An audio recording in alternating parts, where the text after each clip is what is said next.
ఆయన పైనుంచి వెళుతున్న బాలయ్య గారి మీద నుంచి వెళుతున్న విభూది నేను శ్రీశైలం నుంచి తెప్పించిన ఒరిజినల్ విభూదేనండి. ఆయనకి మన ఒరిజినల్ విభూతి గురుగారు 100 కేజీలు అక్కడి నుంచి తెప్పించి, ఎందుకంటే అది ముక్కులోకి వెళ్తే మామూలు అయితే ఎలర్జీస్ వస్తాయి, అందుకని అక్కడి నుంచే స్వామివారి దగ్గర నుంచే తెప్పిస్తామండి.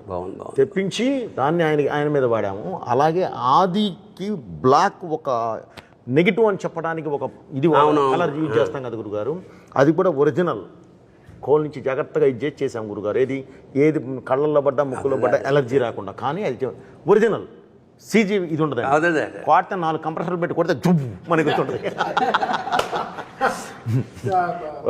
మన వస్తుంది గురుగారు. అప్పుడు ఓపెన్ అవుతాయి మన ఫ్యాంటమ్ కెమెరాలు 2, 500 ఒకటి 700 ఒకటి క్లంగ్ మనకి. క్లంగ్ అనేవాడు బాగా వాడతారు. Clang sir, clang Manali sir. Okay సరే, ఓకే. ఈ క్లంగ్ని నేను వెతుకుతూ ఉంటాను, ఈ క్లంగ్ని ఎలా తేవాలి. ఓకే, అంటే ఆది గారి విషయం గురించి వచ్చింది కాబట్టి, బట్ మనం ఇంత సంస్కృతంలో ఇలా వెళ్తున్నాం కాబట్టి ఈ లాంగ్వేజ్ ఆది గారికి హీబ్రూ లాంగ్వేజ్ వాడాం. So Hebrew is the most against language of against మన సాంస్క్రిట్ అనమాట.